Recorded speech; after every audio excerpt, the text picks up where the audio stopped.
Good morning student. बेटा, हमने पिछली यूनिट में आधारिक संरचना क्या होती है और आधारिक संरचना के क्या रूप हैं इसके बारे में पढ़ा था। आज हमने आगे का पोर्शन पढ़ना है कि आधारिक संरचना का क्या महत्व है। तो आधारिक संरचना, जैसे हम जानते हैं कि आधारिक संरचना एक सहायक तंत्र है। किसी भी देश की आधारिक संरचना एक सहायक तंत्र है जिस पर एक आधुनिक औद्योगिक अर्थव्यवस्था का कुशल कार्यक्रम निर्भर करता है। तो आधारिक संरचना का एक देश के आधुनिक रूप से विकास में एक बहुत बड़ा योगदान होता है। तो आधारिक संरचना का क्या महत्व है कि आधारिक संरचना किसी भी देश की अर्थव्यवस्था की कार्यप्रणाली में सहायता करती है। कि किसी भी देश की अर्थव्यवस्था कैसे कार्यप्रणाली में सहायता करती है। मान लीजिए कि हमने किसी एरिया पर एक कृषि योग्य भूमि है और वहाँ पर कृषि का कार्य, कोई फसल बो रहे हैं। अगर उस क्षेत्र के आसपास कि आधारिक संरचना उस उत्पादन को किस तरह से बढ़ावा देगी कि अगर वहाँ पर सड़कें प्रॉपर रूप से बनी हुई हैं, कृषि के लिए बीजों का और खाद का जो उपयोग होना है वह समय पर वहाँ पहुँचाया जा सकता है। कृषि के लिए जो आधुनिक तकनीक हैं उनका वहाँ पर उपयोग किया जा रहा है। तो जो हमारे उस क्षेत्र में अन्न की पैदावार होगी, जो अनाज पैदा होगा वो अधिक मात्रा में होगा।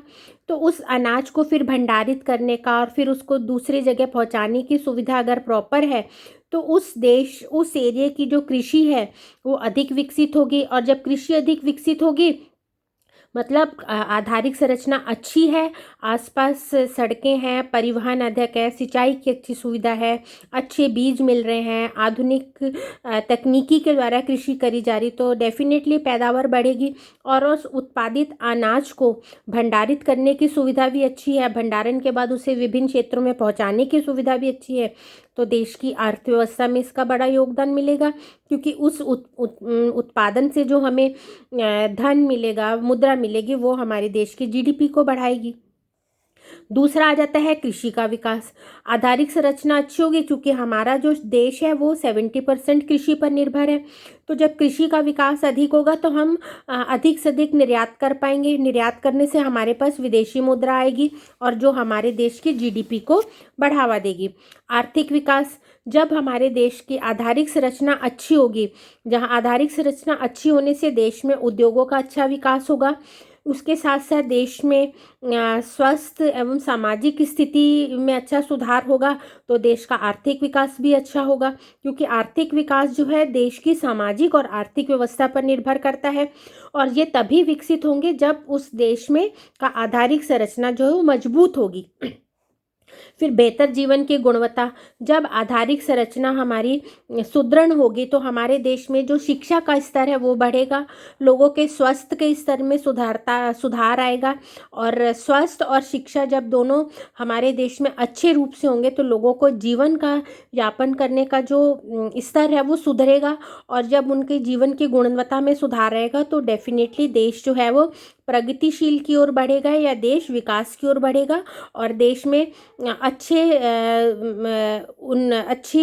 किस्म के कौशल का विकास होकर देश को तकनीकी अच्छा सपोर्ट मिलेगा। इसके अलावा रोजगार प्रदान करना, जब आधारिक संरचना सुदृढ़ होगी, उद्योगों का निर्माण अधिक होगा, यातायात का, परिवहन का, संचरण का अधिक विकास होगा तो लोगों को अधिक से अधिक रोजगार मिलेगा। इस रोजगार मिलने से जब देश में प्रत्येक व्यक्ति को रोजगार का अवसर प्रदान होंगे तो उस देश की जीडीपी अधिक सुधरेगी। इसके साथ साथ बाह्य प्रार्पण से सहायता करना। बाह्य प्रार्पण का मतलब होता है आउटसोर्सेज, कि कई बार हमारी सरकार के पास इतने सोर्सेज नहीं होते हैं अपने कि वो प्रत्येक क्षेत्र में सहायता प्रदान करे। तो इसके लिए सरकार जो है कुछ आउटसोर्सेज का निर्माण करती है। जैसे हमारे स्कूलों में जितनी भी सैनिटरी या सिक्योरिटीज़ की सर्विसेज हैं वो आउटसोर्सेज यूनिट करती हैं। इसके लिए सरकार क्या कहती है कि जैसे मान लीजिए एक शिक्षा के क्षेत्र में स्कूलों में, हमारे स्कूल में 4 स्वीपर की ज़रूरत है, 3 गार्ड्स की ज़रूरत है, तो सरकार कहती है कि ये काम हमने एक निजी एजेंसी को दे दिया है और ये निजी एजेंसी जितने भी दिल्ली के स्कूल हैं इनमें सफाई कर्मचारी और गार्ड्स की नियुक्ति करेगी। तो ये जो एजेंसियाँ होती हैं ये आउटसोर्सेज होती हैं और इन आउटसोर्सेज एंड एजेंसियों की मदद से हमारे देश में जो सुविधाएं हैं वो आसानी से प्रत्येक क्षेत्र की प्रदान की जा सकती हैं।